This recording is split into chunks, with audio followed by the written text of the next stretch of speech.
for the great introduction. I have the honor of welcoming Dr. Chris Howard from Gartner, who is our keynote speaker. First, let me say a few words about Gartner. It's an organization that's founded in '79. It is the leading research and advisory company. They have expanded beyond the flagship technology research to provide senior leaders across the enterprise with indispensable business insights, advice, and tools they need to achieve the mission-critical priorities.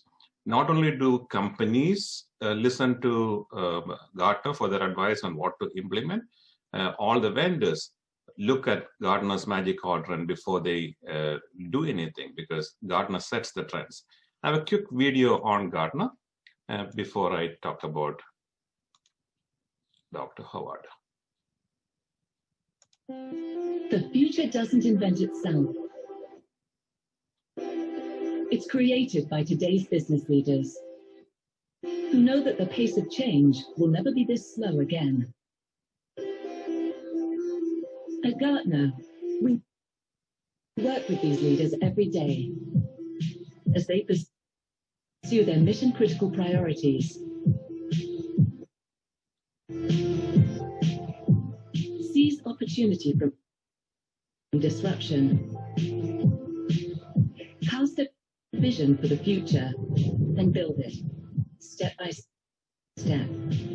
We equip them with indispensable insight, advice, and tools to confidently tackle today's challenges and pursue tomorrow's possibilities. Together, we fuel the future of business. And a more successful world takes shape. So a couple of quick highlights about Gartner. They have nearly 17,000 associates worldwide. They are a people business. They're very, very strong in research and analysis. They are in over 100 countries with 14,000 client enterprises that depend on their advice, and the $4.2 billion revenue on S&P 500, and 77% of Global 500 uses the research. As a public company, they're valued at over $13 billion.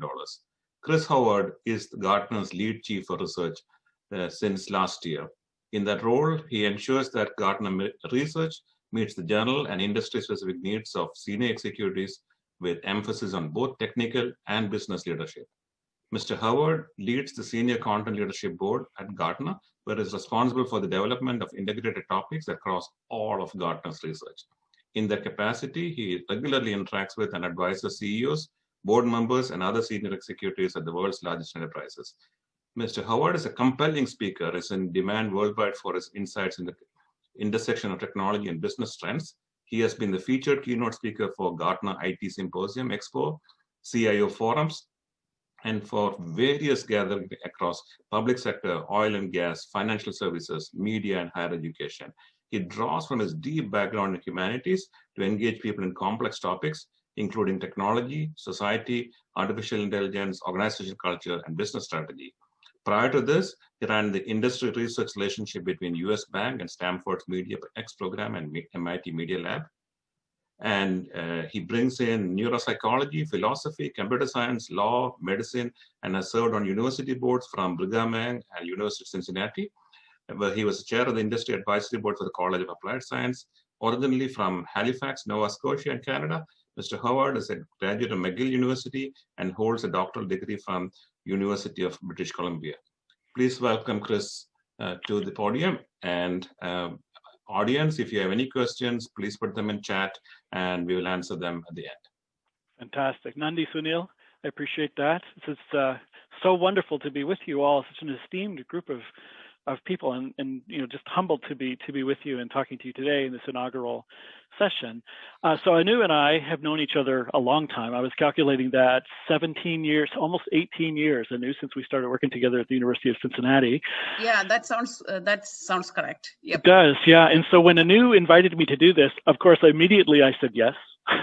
And as it turns out, I was actually supposed to be in Kochi the week after next. But of course, with our travel restrictions and going all virtual with events, this is the first year in many years that I won't be in India at this time of year.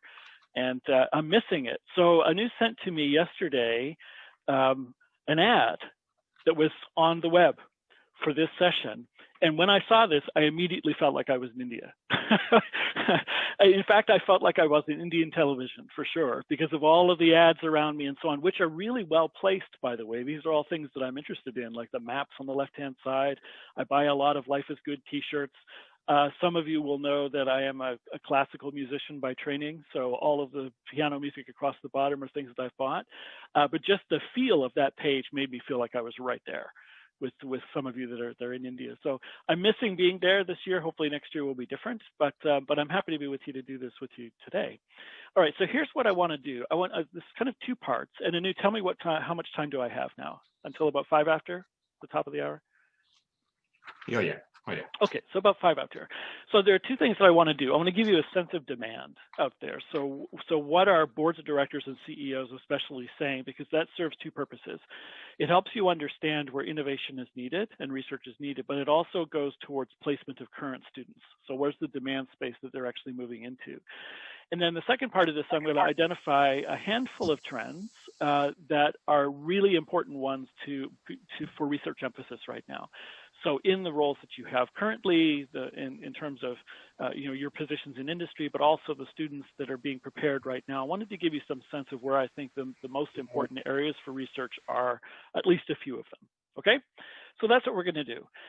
I don't want this to be about COVID, but of course, COVID is the framework for everything that we're thinking right now in business and technology and everywhere around the globe. So just a framing for this really quickly. When crisis happens, you respond immediately. It tends to be triage. It tends to be more chaotic, but eventually that response gives way to recovery. And in recovery, you're looking for those things that are starting to stabilize and maybe become scalable, new ways of getting work done. So new patterns start to emerge. But right now, in many places around the world, we're headed more into a renewal phase. So we're actually looking at what has been permanently changed, what needs to be changed in order to support that. And it's an opportunity for businesses to recalculate their value proposition and their customers and how they're getting product to market, how governments are functioning with transparency, how hospitals and healthcare are providing care sometimes in virtual environments. That will be, some of these things will become more permanent, or even just more people working remotely than ever did before. And so we're really in this transition between recover and renew. And as I was thinking about India, there are some specific things about India that are at play here. And a lot of them have to do with China, interestingly, in that what I see in India are solutions being created and innovation happening very much to create an alternative to Chinese technologies, Chinese applications, and create a made in India momentum. And so that's a really positive thing in terms of the role of innovation within the country. And it's spurred by geopolitical tensions, no question. The other thing too is India becoming even more attractive to a global audience for not just for offshoring, right? This is a long history there, but more about innovation. People coming to India for innovative ideas and thinking as they renew themselves. So this is very much the spirit of the time right now. And there's a psychological aspect to it, which is a good way to frame it, I think. So as humans, we have a set of heuristics that we use to process the world. So we encounter stimulus, we apply patterns to that, and we work out solutions. And that works fine. The brain is very stubborn, doesn't want to change those things until it has to. And what COVID did is it caused us to have to change. There was a breakdown in our assumptions of how to survive as humans, how to survive as businesses, how to function more effectively as governments or health providers. And what happens when things break down is you start to search for new solutions. And I was very, so happy to hear what Ajit was saying in terms of things that are close to you. Look around you. Sometimes the solutions are right there. It's just you've never applied them in that way before. This is exactly what's happening now, is that we are searching, we are innovating, we're trying to find the new set of patterns to apply to the world that we're finding ourselves in. And so you end up with an emergent set of solutions. And this is why the work that you do at CET and throughout the alumni diaspora is so important, is because this is hard. This is very hard to actually assemble a whole new set of heuristics to process the world. That's why what you do is so important. And we see it out there. So Dipali from Wellspun is talking about this rapid innovation, rapid reinvention. And you're starting to get a sense of the importance of analytics and digitization to help drive that reinvention. So better use of data, but also just more digital everywhere. So digital to, again, create new channels, to empower employees in different ways. And it's leading to an upskill for both shop floor employees as well as white collar employees within the corporation. This is a very, very common sentiment that I'm hearing from CEOs right now, is that, yes, this caused us to have to reinvent ourselves. And so the next few minutes, I want to give you some more examples of this and some data. So that's from Wellspun. We do a board of directors survey every year, actually led by Partha Iyengar, who some of you might know. So Partha is our India country manager. He lives up in Pune. And he does a board of directors survey every year that is worldwide. And the thing that came out very clearly from this, we asked them, given COVID-19, how has that affected your digital business initiatives? 70% of them said it's made them go faster. We are accelerating. So this isn't an aspirational thing. This is we are moving faster because we had to in order to survive. So that sets up a dynamic where innovation isn't only necessary, it's welcomed and increasingly funded. The funding has been moved from less profitable parts of organizations towards INT to create these types of solutions. And this is true worldwide. So that's really positive. What types of outcomes did they expect? Well, not surprisingly, anything having to do with enhancing customer value. So engaging more deeply with customers, generating more value for them. And by customer, read, it might be a customer, it might be a student, it might be a patient or a citizen, anybody that's receiving the value of that you're creating as an entity. There's also some optimization here. So more business through digital channels, cost reduction, so using digital techniques to drive cost out of the environment. It's a significant piece of that. And then the last one, building tighter ecosystem partners and platforms. What this means is that they're revisiting who they're working with to create a value proposition. And this means a more aggressive look at startups and entrepreneurs and looking into the ecosystem for creative ideas to help them move faster. And so what I'm seeing in India is actually a real momentum for the startup community that's kind of tied with the Made in India, but also the Digital India initiatives, and the move towards more regionalized centers for innovation and bringing more people into the creation of solutions. This creates an enormous opportunity for entrepreneurs in the country, and to do things that it's easier for a smaller company to do and then become plugged into an ecosystem. So some positive signals from above. How's this playing out? So GSK India, so Sridhar is talking about this digital medium for customer connect engagement. And everything moving faster. So he's acknowledging things have accelerated significantly and mostly around customers. So from GlaxoSmithKline, it's a statement of truth. They're experiencing everything got fast forwarded. What this means practically is that many organizations were doing some of these things before, just not at scale. So they might have been experimenting or they were piloting, and what COVID did is it pushed those pilots into production, or it killed them entirely. Because it's not all about making everything move faster. It's about selecting the things that create value and making them move faster, and getting rid of some of the dead wood in the portfolio as well. So turning some things off, which GSK also did. What about UTI? So you're starting to see not only optimization of cost, but actually using their digital strategy as a talent attractor, which I thought was really an interesting perspective here. And then using the young Indian talent to build these new creative solutions. And he talks specifically about health and pharma, where India has significant play, right? So I mentioned Partha, who lives in Pune. Well, of course, Pune is one of the centers for vaccine production. And the ability for India to participate in the revival of the global economy is really, really strong. but it's going to have to be done at a scale that we've never done before, that we've never experienced before, from a production point of view, from a distribution point of view, even just from a vaccine creation point of view. The use of AI and machine learning to make all of that move faster is something that we need to look at. So yes, it's great that there's a history of pharmaceutical production in Pune and other parts of India, but how can you make it even better? I mean, what can you apply engineering skills to make the things that India already does well even better? That's the challenge I would put in front of you. Okay, and since I'm Canadian, I threw a Canadian example in here.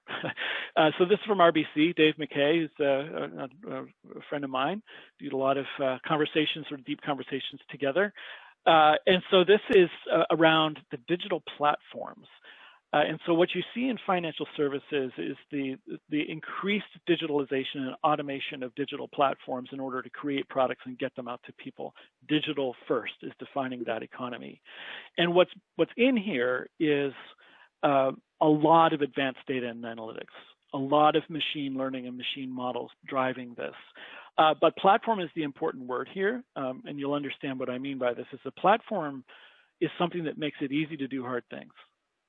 And that is what you all do. You are involved in building platforms that make it easier to do difficult things. And many of the things that we want to do in this experimentation phase, when things are all broken up, they're hard, they're new. People are really excited, but they can get frustrated quickly. You know, I've been involved in AI for a long time, and people believe it to be something that it's not. And when it's not those things, they get frustrated and say, well, this, you know, that it doesn't have value, because they expect to be able to drop an AI technology into a complex problem and have it just do everything. And the truth is that AI is really great at narrow AI use cases where you can train a model, you can reinforce that model, you can put it into production quickly, you can actually get results fairly fast. And this will ultimately build up to a higher level functioning AI set of technologies, but we're just at the beginning of that story. Okay, so how are CEOs thinking about what's happening as they restart? So they're being cautious necessarily, mostly because we don't know how the virus is going to act. We have some sense of different models and so on, but you know, here in the U.S. we're experiencing sort of another wave. Certainly across Europe we're seeing that, and in Canada as well. India, not so much yet. In fact, it's going the other direction. But what hasn't happened in India is it hasn't penetrated the very rural communities yet. And I hope it doesn't, because that's going to be a catastrophic situation, similar to Africa. So I've spent a fair amount of time with the WHO for Africa, and they're concerned about delivering remote care to the most rural parts of the continent. A similar situation in India. And so the ability to deliver virtual healthcare as needed at scale that's an engineering problem. And the problem, of course, with that is that we don't have great infrastructure to deliver that in India. I mean, there's the effort to lay fiber throughout the rural communities, but like so many infrastructure projects in India, it moves really slowly. And so that's a place where we just have to make things move faster in order to keep people alive. It's that dire. But most CEOs are saying we're feeling this acceleration, but also a rebirth. We want to reimagine who we are and reset ourselves in that way. So a couple of examples from that. So this is from Volkswagen. Volkswagen has made a top-level change in their thinking that they are no longer a car manufacturer, they are a technology company. And it's based on the truth is that people, especially younger people, don't want to own a car. They want mobility, they want to get around, but they want to do it without actually having to own the asset. And so what does that mean for car manufacturers? It means that you're using information, especially to understand what people need, when they need it, and to be able to provide subscription-based services to mobility as opposed to asset-based purchases of vehicles. And so that's a pretty major shift, and it's a potentially very threatening one, because that takes an incumbent business model and turns it upside down. So we'll see. I'm not sure what Tata Motors is doing. I meant to look before we started this, but I know that many of the car manufacturers are feeling the same way. It's that existential, that's significant for these companies to say we need to be something different. All right, so we're going to shift into technologies now. When you ask the board of directors or the CEOs, they don't talk about many technologies, but the one that they do talk about is AI. And the opportunity that we have here is to, well, okay, that's exciting. I mean, that's an innovative space. The challenge is that these executives don't really understand what AI is. They believe they know what it is, and they're passionate about it, and that's great. And I don't mean to disparage that, but it's our role to help clarify what it is and what it isn't, what it can do, what it can't do, and how it should be most effectively used. The other thing about AI, when you see it at this level, is it means basically everything. It means data, it means advanced analytics, it means everything from that through to dynamic neural networks and GANs and these types of techniques. And so there's an education opportunity as well as an implementation opportunity there. But CIOs are also rebalancing investment. This is new data that was just released this week. Pay attention to the darker blue bar, in which India is included. I don't have enough sample size within India right now to do anything that's more country specific. It would be mostly directional. But APAC is a pretty good representation of what's happening there. And where APAC is doing more than the rest of the world is in cloud services and solutions. And so this is as both a provider for external needs, but it's also an alternate to Chinese cloud centers. People being large multinationals looking to diversify the geographic placement of compute, and India becoming a stronger option for that as part of their geographical mix. And so that's how I read this. But you see the technologies here, and I'm happy to see cyber and information security at the top of this list for reasons that you'll see in just a couple of minutes. Okay. Every year we do a collection of top 10 strategic technologies. And we've just released the second one of these. It just came out yesterday, so I decided not to use that, but to use this one, which is from a few months earlier. Some of them are very similar. These tend to shift every 3 to 5 years. We sort of deepen the research on them. But this is the set of things from last year. And what I wanted to do is to pick out a couple of things. And I just built this out so you can see it. So what I did is once COVID hit, I thought, well, are these still applicable? And yes, they are. And the red text there are the ways that they're applicable in a COVID and post-COVID environment. So for example, distributed cloud. So this is exactly that geographic workload placement I just talked about with cloud, where we want more flexible movement of workload based on policy that we can enforce, but also that we can move around as things get disrupted. It was really hard to do that when COVID struck. So in the same way that physical supply chains broke, information supply chains broke as well. And we need to get much more disciplined around container-based architectures and Kubernetes and other things in order to make workload truly portable. And so that's what I mean about going from just distributed cloud to why it's even more important now. What I want to do is take a few of these and talk about them. So I'm going to talk about hyperautomation, multi-experience, transparency, traceability, and AI security are the ones that I'm going to pick, because these are the ones that empower what I've just talked about for the last 15 minutes. So if I want if I want to drive friction out of my environment, I need to automate more of it.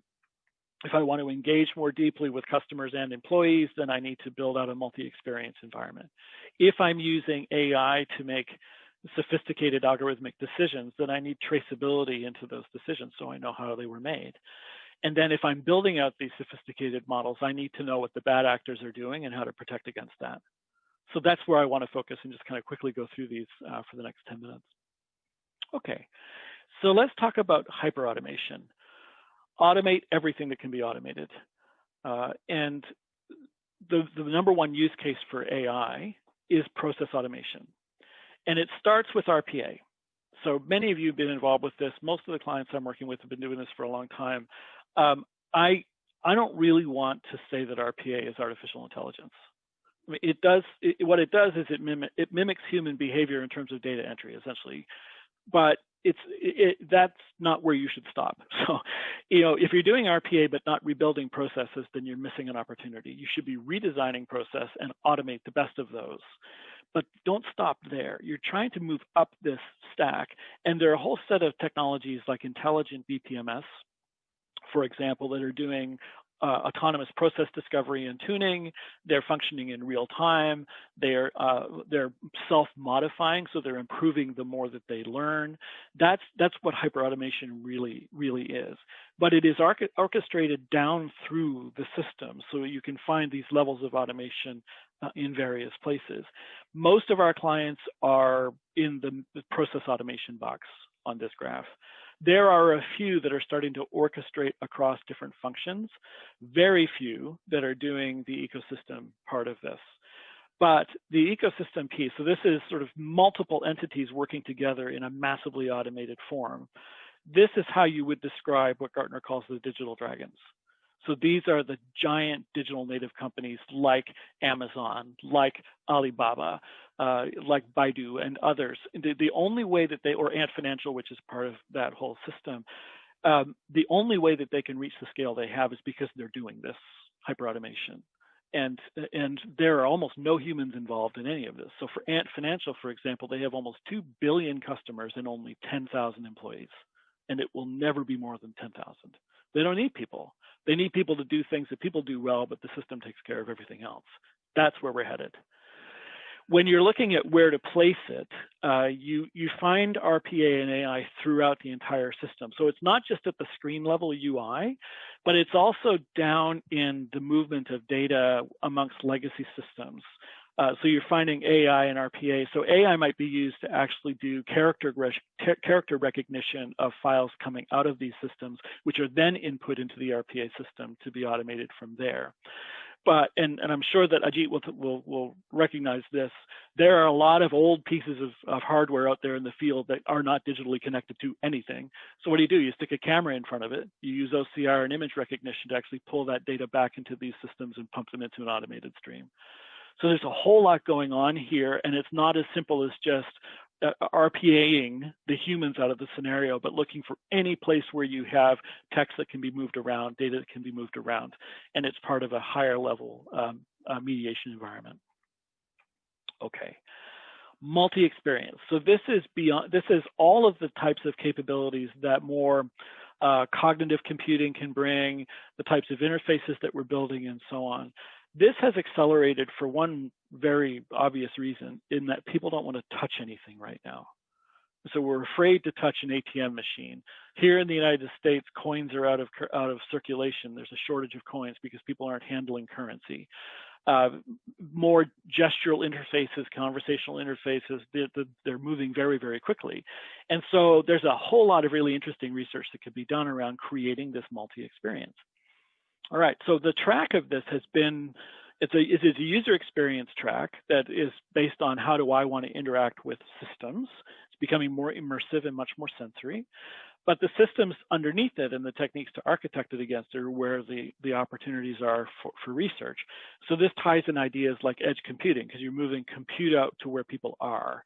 And this is one of the fascinating things of the last several years, is we have decoupled the relationship between what gets computed and where it gets computed.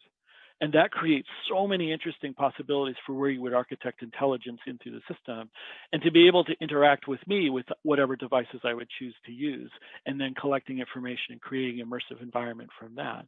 So it's all, it's all of these new techniques working together to create a more human experience, which is so important if we are persisting in a more remote kind of work environment and just a remote engagement environment.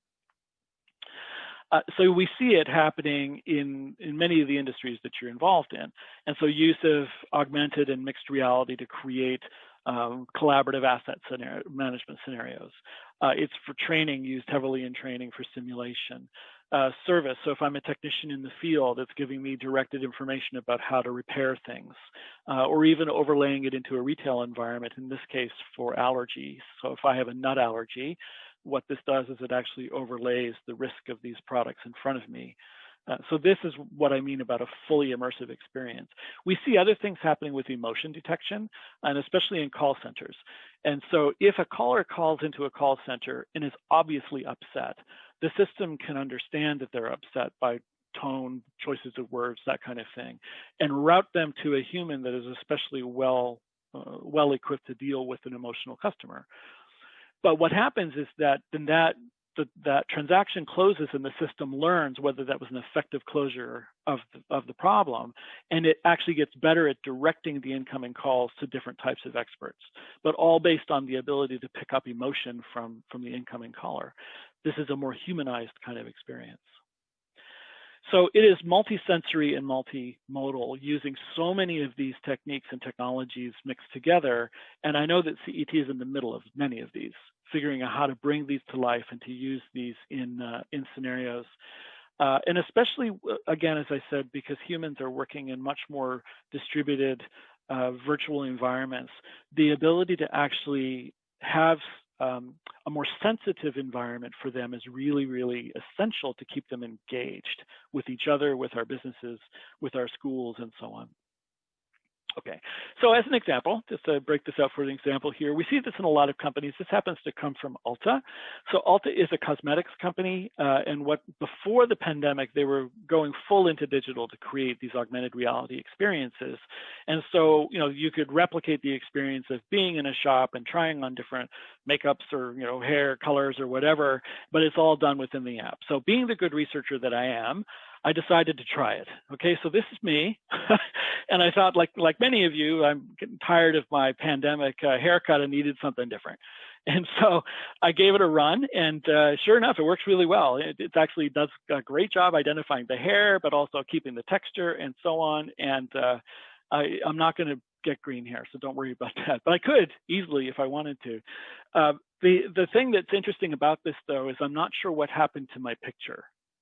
So they use an image of me because I let it, and it takes the picture, but I'm not sure where that's stored. How else might that get used? And so there's a convenience and ethics piece in there that I'm not going to talk a whole lot about today, but it's a really important area for research, is the ethical use of information, especially as we do more immersive things with facial recognition, with emotion detection and so on, is that we're treating that information in an ethical way. And that's kind of what this next topic is about. So this would be explainable AI, traceability, and transparency, because AI by its nature would tend to amplify biases. Because humans program it, humans reinforce it, and to some extent it still encapsulates the biases that we have, unless you have very diverse modeling sources and so on. And so this is an area for continued work. Because there is a crisis of trust out there. How is my data being used? The rise of deep fakes, for example, even just basic cyber attacks, which are on the rise. But it's the kind of thing that if I use a system like this to make a life and death decision about a person, or even something that's not as life and death, like a lending decision, can I trace back to understand why they might have been declined for the loan, or how choices might have been made about what services to provide to what patient, and so on. So there are things that we want to get better at, but in doing that, we might actually trip an ethical rule. And this is happening at a time when these regulations are fragmented at best. And so we have a role as a tech community, as an engineering community, to be aware of this, to mitigate it, but also to teach the regulators. That's a really important role of CET, is to teach the regulators what is possible, where the risks are, and so that we're ahead of that in the game, and no better organization within India to do this. For a few reasons. One is that anytime you connect a bunch of these bots together, bad things can happen. So one could be working with a fake identity and could be poisoning the rest. There may be decisions being made that are right in one context but wrong in another. So, I'm onboarded in a new employee and I'm asking to get it set up with email, but at the same time, it actually grants me access to a system that I shouldn't have access to. Those types of things, they happen and they seem innocuous, but at scale, they're really enormous. Another thing that we know is that in an unsupervised learning situation, these systems do things that we don't completely understand. So they'll actually get to answers and solutions in ways that we're not sure how they did. So the Go example, if you remember from a few years ago, where the computer became the best Go player ever, nobody really knows how. Nobody really knows how it did that. There's maybe a funner example here and this comes from language teaching. So you're teaching a machine language. Generally, it means you get to about an 80% proficiency level, and it's hard to go beyond that. So one of the companies that might be obvious from the image I've chosen here experienced this in their research lab. So they're teaching it English, and then they teach it another language, okay? And what's interesting about this is that the more of your language they taught this system, the better the English became. Now that's kind of weird, isn't it? It's a little creepy, but what's happening here is that the system is creating an intermediate language that helps it learn other languages. So it's not being proxied through English, it's being proxied through an interlingua that the machine actually created for itself to learn any language, which is much more based on patterns than anything else. I find that fascinating. It's a little scary, but it's actually happening within systems that are dynamic neural network systems generally. And then the generative adversarial networks are a step beyond that. And so we need to understand how these work. Okay, so the last bit of this, and I know I'm just running just a little bit long, but I'll finish up real fast. Hey, Chris, it's okay. You can take a few more minutes. Okay, so AI, so all of that said about this example and others, is that we need to actually develop AI-based security protections because the bad actors are already there. They are there and doing bad things that I'll identify here for us. What concerns me is that if I go to the average enterprise board, they'll tell me, oh, we're spending a lot on security. But the question is, well, are you getting the protection you expected from that money that you're spending? And the truth is not really, because they're spending on things they understand, which are more physical controls, perimeter-based controls, the security patterns that solve the problems of the past. And those problems still exist. I mean, there's still sandworm-style attacks against physical systems all the time. And Ajit, I don't know whether that's happening to locomotives, but I suspect it is, right? Because anywhere there's a physical digital overlay in the environment, attackers want to get into that thing. Hospitals, unfortunately, have been a high attack surface for ransomware because hospitals will pay anything to keep their respirators running. And the bad actors know this. And so you can get into the HVAC systems of a hospital and shut them down, which is catastrophic for humans. So there's these kinds of attacks going on. And so I'm going to map a little bit of this out here. So the security techniques on the left-hand side, some of the regular ones that we expect are up at the top, but the techniques of the bad actors are on the right-hand side. And so there is adversarial machine learning happening. And so this is deliberate attacks against the machine learning that you were developing. So this would be model poisoning, for example. This would be injection of biased data into data sets and so on. So that's happening during the machine learning development. But there's actually stuff happening at real time too. So you can actually encode an audio message for a conversational interface that sounds like regular English or whatever language, but hidden inside that is a coded audio language that you as a human can't pick up, but that's in fact what the machine responds to. Or you could have a fake phone call from your CEO asking for a wire transfer of some amount of money, and you're convinced that it's them, but it's in fact a faked version of them. So there's runtime level nefarious machine learning use as well. This is it's from an academic point of view, fairly well understood. From an enterprise implementation point of view, not very well understood. So this is an enormous opportunity for continued research, but also implementation advice about how to protect systems. So for example, if I have a generative adversarial network attacking my systems, it would probably be best to defend with a generative adversarial network, to actually engage it in a different game and draw it off, to sequester it into some other environment. Oh, sorry about the dogs. I knew they wouldn't last. So it's that kind of thing. I want research around possibility there. Okay, so to summarize it then, so COVID's caused a redesign of business models aggressively. Things are accelerating to support these initiatives, and as that happens, risk is increasing. You see that AI has been used to underlie many of these innovations. So there's an opportunity to define what AI is, to clarify what it is, and to determine narrow use cases, like the ones I've talked about, but then how narrow use cases combine into more complex use cases. And then the research that's really needed to advance the state of the art, applied AI, exactly what I just said, the hyperautomation piece of this, which ties to human augmentation, which is cognitive, yes, but increasingly physical augmentation, and all of these advanced security techniques that I've mentioned here. So these are the opportunities. And just to close it out, I'm going to, this woman, some of you may know, so Bonnie Henry is the head of public health for the province of British Columbia, who's been a real true leader in the midst of COVID. And despite all the fancy technical stuff that I've walked through, I think this really is the key. And especially for India, as you regroup and reinvent the Indian, the Indian country, as you're thinking about what does India become for the rest of this century?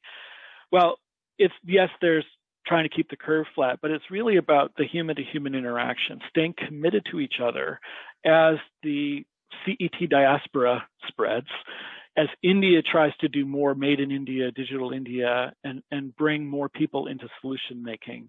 It's the collective that's going to make that work, like all of you here on this call. It's the collective that will take us forward. So hopefully that's been inspiring for you. I think we have a few minutes for questions, Anu, so I'll hand it back to you. Thank you, Chris, for that wonderful and inspiring talk. I can see that, each of the points that you mentioned, you can talk about it for hours. It's yes. all like, yeah. It's definitely inspiring, especially to put everything into context in the Indian context and the educational aspect of it. So hopefully all the CETians who are in the call can think about, ways for them to work together and contribute towards, some of the, really nice ideas that you were talking about. So now, we have some time to ask some questions to Chris. And I see one from Shaji. Shaji, do you want to unmute and talk and ask the question yourself, or I can just read off the chat?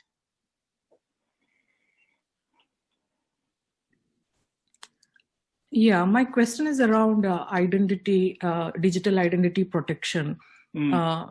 So is there more companies investing in identity theft prevention, identity management? And I also think there is a necessity on awareness or on keeping your identity safe. So what do you see in industry? Yeah, thanks for that, Shaji. In fact, it's one of the new trends in the next version of what I showed you is architected identity protection, and actually the use of alternate chip technologies to actually push some of the identity management down into the silicon itself with some alternative chip ideas. And it's not something, honestly, I know a lot about, but it's really about sort of architecting the protection in terms of the device that I'm using. The other things that I'm seeing are much more biometric identity management. And so, and it's not just fingerprints and iris scans and things like that, but rather about how I hold and use a device like a phone. Does this appear to be held and moved and positioned and tapped on like I normally do? Because that is a physical signature of identity. And so we have to get better, we have to develop these types of technologies that aren't so reliant on the user to be the protector of their identity, but rather the systems that they're using to know them in a much more, very specific way, so that it's protecting them. But you're right about people's sense of their sense of protection about their identity, and I think it's actually it's a slightly wider issue than that. So yeah, we have issues of identity theft. We're much more aware of how exposed we are in the online world, and often that's by our choice to expose ourselves because it actually brings us some kind of value. The challenge comes when you have a data relationship with a provider and they break that trust. So, for example, this is what happened with Facebook and Cambridge Analytica. So they were using Cambridge as a data processing partner, but actually they ended up breaking the promises that Facebook had made to its consumers. And so that inheritance of third-party risk is something that most organizations are actually starting to look at more carefully now, because identity flows throughout the entire system, and there needs to be much more policy policy-driven checks at the points of interface than we have now. But we've got some great work there on the identity team that I have, but it's really this identity fabric, bringing it down into the chip architecture, more biometric identification, and just general. What I'd love to see is that the person is more in charge of their persona and how that gets exposed in the midst of different transactions. So more persona-based than just identity-based. That's a really hard problem to solve. When I was last year, I had the chance to have a couple of long conversations with Sir Tim Berners-Lee, the inventor of the web, and we talked about exactly this problem. And there is some new work going on in terms of like persona repositories that could be used. I think we have to reinvent identity generally, and I'm just not sure how to do that. So you all can help with that, okay? You can help me with that. Thank you. Mm-hmm. Okay, I see like a couple more questions. One question from Madhav Kaliat is asking, so how can India prepare itself for technologies that have not been developed, not yet been developed? Because, it implies that, India is kind of, as an economy, it kind of catches up slowly. So yeah, where do you see, how can India prepare itself for, technologies to come? Right. Yeah. This is a common question with my Indian clients, but also the African clients I'm working with, and so on. There's similar issues in terms of just infrastructure and the structure of, like we talked about earlier. The other thing about India, though, I think is there has been a certain expectation about the kind of work that India would do, and whether India was actually a center for innovation or was it just a place to put stuff that I decided I wanted to offshore. And I think the legacy of that gives you the perception of moving more slowly than you actually do, right? Just in my experience in working with Indian companies, they're some of the most innovative people that I've met. And I know a lot of folks from the Valley that, were from Chennai, for example, and, went and made money in the Valley and then moved back and then start their businesses back again. And they essentially have leapfrogged. So I think the opportunity for India is to think about, well, how do I actually break the continuum and do some new things with technology that only could be done here or have to be done here because of some of these limitations. So it's more a constraint-based innovation mindset. Well, because we don't have great connectivity into rural areas, what else could we do? What has to be true there? The other thing too, of course, is you have an enormous opportunity with alternative energies there. And with the enormous amount of land that you have moving into wind or innovations in other forms of alternative energy is a giant thing, especially at the time when the oil major companies are trying to reposition themselves into alternative energy. Then if India has something to say there and something to add there, then that creates a relationship with these companies that have a lot of money to spend to do it. So just a couple of ideas. I think it's first of all is just believing that you can, believing that India is a place of rich innovation and many, many smart people. And I would go back to something that Ajit said earlier, which is that there's all this potential swimming around us. And the innovations will come from recombinations of those innovations to something that nobody's ever thought of before. And so you need to provide the kind of platform for that to happen educationally, from a technology point of view, and just from a community point of view. So, with respect to, CET being an educational institution, I got a question, before the webinar started, like what skill sets are important for graduating technologists to acquire, to, prepare them for the workplace?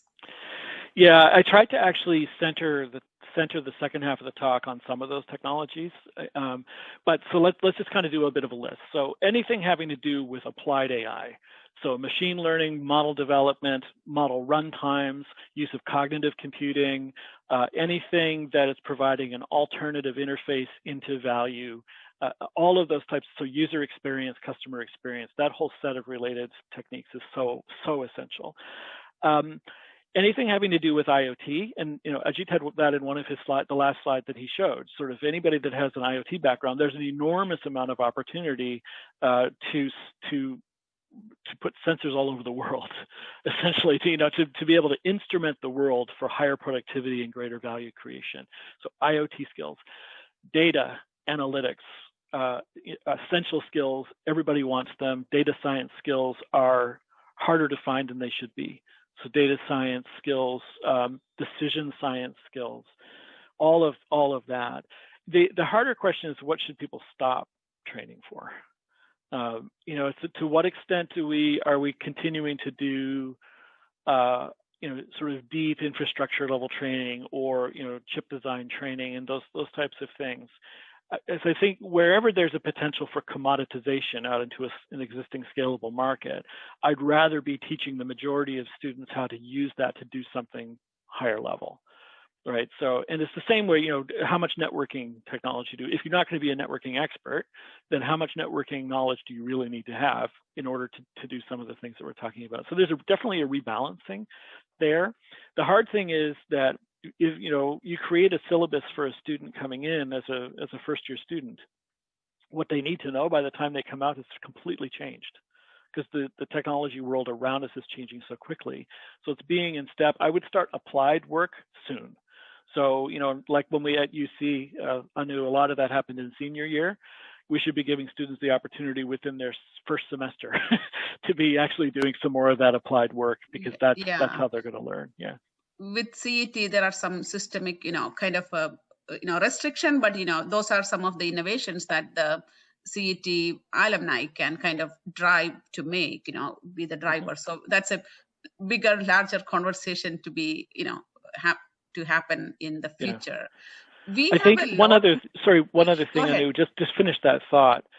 A lot of the higher ed institutes that I work with are struggling with this in terms of moving away from the diploma or the certification as the artifact, and more towards a bursted learning, micro-credentials, badging people for specific skills so they can learn and apply right away, and then assembling sort of their total degree program based on that assembly of skills.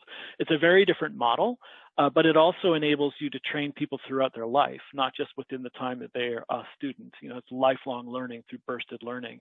So there may be something there as well that CET should be looking at, if you're not already. Then I have this beautiful question from Moideen. Would you like to go ahead and ask, or I can just paraphrase and ask the question, maybe the last part? Okay, maybe I will go ahead and ask. His question, he has some preface for that, but he's asking, what is more important? Is it that the human shall become more reliant on technology, or human shall become more humane? I know, Chris, you would like to answer that. It's true. You know me too well. Yeah, well, so it goes back to my earlier days of, when I was at Stanford, and I was working there, through the banks and doing research with them and so on. As I became friends with, some of the people that were doing the AI research there, and we would have these discussions about what's the point? What is the philosophical point of doing AI? Initially, it was the thought experiment of, could we make computers do what humans do and create parity between the two? And that's an interesting goal, but it's the wrong one. What we should be doing, and what we have been doing, is making machines do well what they really do well and what they're meant to do well, which is ingest tons and tons of information, find patterns in that, and then spit out options, for example, is one. Or to run hypotheses at scale, which humans could never do in a matter of seconds. What that does is it is a cognitive offload from the human. And what it's doing is actually taking from the human what they're not well designed to do in the first place. So what humans are meant to do is to be the sort of the empathic side of the compute relationship, is to understand the implications of decisions and to train models to be more humane, which seems like a bit of an oxymoron.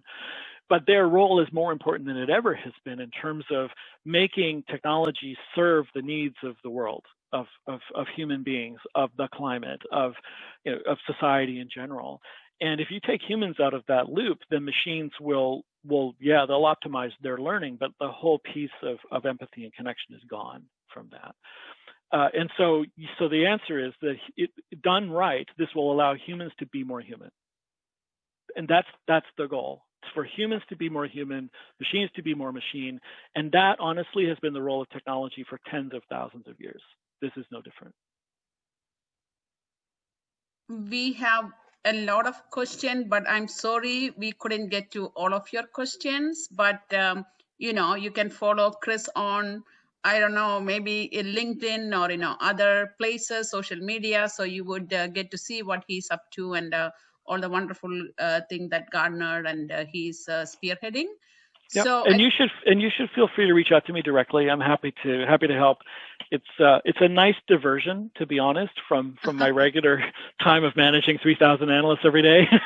So it's good. And I'm going to put my email in the chat here. So if you're interested, you can grab it. Yeah. And reach out to me.